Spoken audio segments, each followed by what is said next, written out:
Assalamualaikum, how are you guys? I hope you all are fine. So today we are going to be started our first lecture English language.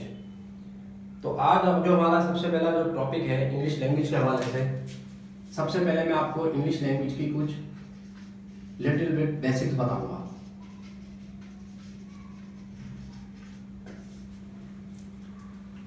जब हम English language पढ़ते हैं या इसके अलावा कोई सी भी लैंग्वेज पढ़ते हैं तो सबसे पहले हमारे लिए जानना जरूरी है कि लैंग्वेज होती क्या है।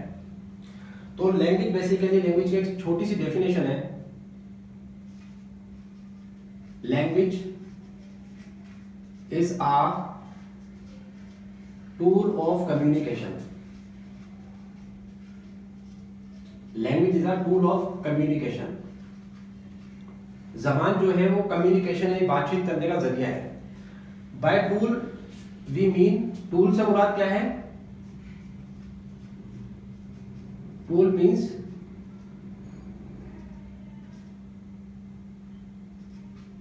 We have to share our feelings emotions to others.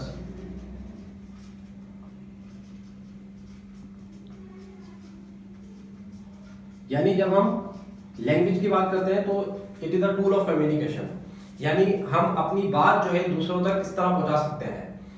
तो जब हम लैंग्वेज की बात करते हैं तो बेसिकली कम्युनिकेशन यानी इंग्लिश लैंग्वेज जो है एज अ ऐसी जबान है जो कम्युनिकेशन के पर्पस के लिए काम में आती है। तो हमें ये जानना जरूरी है कि सबसे पहले लैंग्वेज की डेफिनेशन क्या होती है। लैंग्वेज की there are so many definition, बहुत सारी डेफिनेशन हैं, लेकिन जो सबसे छोटी डेफिनेशन है यानी स्मॉल डेफिनेशन है, क्योंकि हमारा जो चैनल है वो ऐसा चैनल है यानी हम अपने चैनल से जो है दूसरों को भी फायदा दें, तो जो बच्चे हैं वो भी सीखें।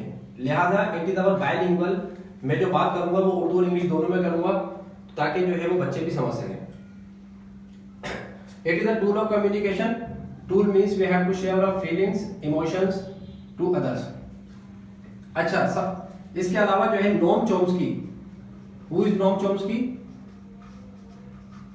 नोम Chomsky is known as the father of English linguist. ये फादर ऑफ इंग्लिश लिंग्विस्ट है। इंग्लिश लिंग्विस्ट यानी लिंग्विस्ट कहते हैं किसको है? A person who is expert in language. ऐसा पर्सन या ऐसा शख्स जो लैंग्वेज में जो है मास्टर हो, उसको हम लिंग्विस्ट कहते हैं। नोम चॉम्स्की ने लैंग्वेज के बारे में बहुत ज्यादा काम किया है और ही बिलोंग्स टू अमेरिका, तो इसलिए जो है लैंग्वेज में इसका बहुत ज्यादा रोल है। अच्छा, अब हम अपने टॉपिक की तरफ आते हैं। इंग्लिश लैंग्वेज के अंदर जो इसकी यानी आउटलाइंस है वो हम आपको इंशाल्लाह ताला शेयर कर देंगे। डिस्क्रिप्शन बॉक्स में आप देख लेंगे कि इंग्लिश लैंग्वेज में मैं आपको क्या टीच करूंगा। तो वो सारी चीजें हैं जो हमारे पास हमारे आम जिंदगी में, हमारे कॉलेजेस में, जॉब्स वगैरह में जो जो चीजें काम में आती हैं इंग्लिश लैंग्वेज में, वो मैं आपको सारी बता दूंगा। नंबर 1,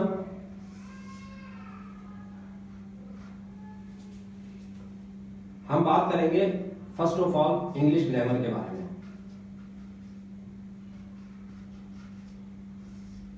हम कोई सी भी जबान पढ़े, चाहे वो इंग्लिश लैंग्वेज हो, चाहे उर्दू हो, चाहे फारसी हो, चाहे अरबी हो, एनी लैंग्वेज, तो सबसे पहले हमारा जानना जरूरी होता है कि ग्रामर जो है वो क्या होता है। ग्रामर जो है वो क्या होती है? किसी भी हर जबान की जो है वो अपनी ग्रामर होती है।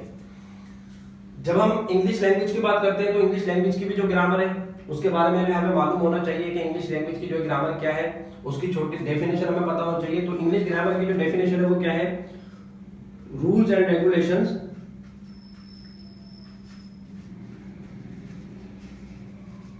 which are followed to form a language. Rules and regulations which are followed to form a language. ऐसे कवायद और ज़वाबित जो किसी जबान को बनाने में मदद करें या उसको फॉलो करें। अब कौन से ऐसे रूल्स एंड रेगुलेशंस हैं, कौन से ऐसे कवायद और ज़वाबित हैं जो हमें हेल्प करते हैं लैंग्वेज को फॉर्म करने में, बनाने में, कौन से ऐसे कवायद और ज़वाबित हैं जो मदद करते हैं। तो इसमें जो है हमारे पास 3 चीजें होती हैं। सबसे पहले होता है सब्जेक्ट, इसके बाद होता है वर्ब, देन ऑब्जेक्ट।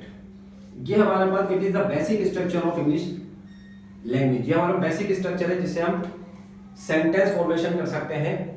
ये जो स्ट्रक्चर है इसी की मदद से जो आगे हमारे पास टेंसेस आएंगे, आगे हमारे पास जो एक्टिव वाइज पैसिव वाइज आएंगे, आगे जो हम नरेशन पढ़ेंगे, यानी जितनी भी चीजें पढ़ेंगे तो उसमें हमारे पास हमें मालूम होना चाहिए कि बेसिक स्ट्रक्चर क्या होता है। उसके अंदर ये 3 चीजें होती हैं। First is subject, then verb, then object. अब what is subject, what is verb, what is object, ये क्या होता है?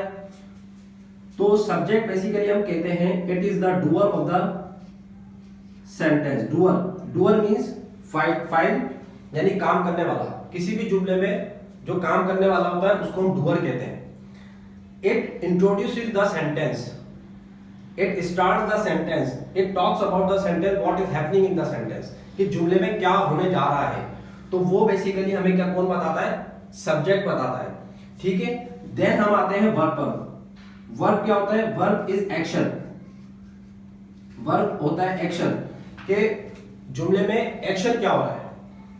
What is happening in the verb, what is happening in the sentence, sentence में एक्शन जो है वो हो क्या रहा है? रीडिंग का हो रहा है, राइटिंग का हो रहा है, स्पीकिंग का हो रहा है, व्हाट एल्स, जो भी हो रहा है वो हमें एक्शन बताएगा। और एक्शन बेसिकली कौन बताता है? वर्ब बताता है। Then number 3 is object. Object is a person और object is a thing which is affected by the verb,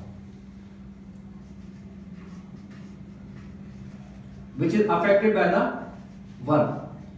जो वर्ब से अफेक्ट हो, इसको हम सिंपल जबान में, यानी सादा जबान में समझने के लिए हम इसको रिसीवर भी कहते हैं। ठीक है, then object is divided into 2 things. Object को फिर आगे जाके जो हम इसकी टाइप्स भी पढ़ेंगे कि ऑब्जेक्ट जो है वो 2 चीजों में डिवाइड होता है। एक कहलाता है direct object and another is indirect object. तो डायरेक्ट ऑब्जेक्ट क्या होता है और इनडायरेक्ट ऑब्जेक्ट क्या होता है, ये आपको हेल्प करता है जब आप एक्टिव वाइज पैसिव वाइज पढ़ते हैं, तो वहां पर आपको हेल्प करेगा कि डायरेक्ट ऑब्जेक्ट और इनडायरेक्ट ऑब्जेक्ट क्या होता है।